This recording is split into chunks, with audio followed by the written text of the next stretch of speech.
নমস্কার বন্ধুরা, এখানে বানিয়েছি আমি গোলা রুটি আর লিখে আছে। এখানে গোলা রুটির মধ্যে আমি কাঁচা লঙ্কা কুচি আর পেঁয়াজ দিয়ে দিয়েছি, দারুণ লাগে কিন্তু খেতে।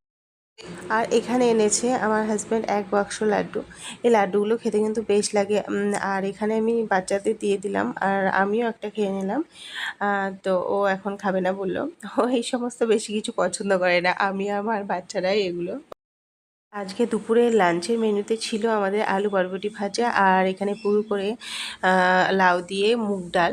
লাউ দিয়ে মুগ ডাল গরমের সময় আমাদের খাওয়া কিন্তু শরীরের পক্ষে অনেক ভালো, তাই না? আর এখানে বানিয়েছিলাম ডিমের অমলেট করে আলু দিয়ে কষা মতো বানিয়েছিলাম। আর আমার বাচ্চাদের যদি আমি সিদ্ধ করে ডিমে ঝোল করে দিই, কুসুমটা রেখে দেবে, সেই জন্য অমলেট করে এইভাবে খাওয়াই। আর আমার হাতে এই যে কুমড়োটা দেখতে পাচ্ছ, এটা কোচবিহারে, কি কিউট না ছোট্ট, তাই আমার রাতে ভালো লাগছে না, সেই জন্য হালকা করে এই কুমড়োর একটা তার সবজি করেছিলাম। এরপরে খেলাম সবাই মিলে আইসক্রিম। আর আমার এই ছোট্ট ভিডিওটা যদি ভালো লাগে একটা লাইক করো। নমস্কার বন্ধুরা, এখানে বানিয়েছি আমি গোলা রুটি।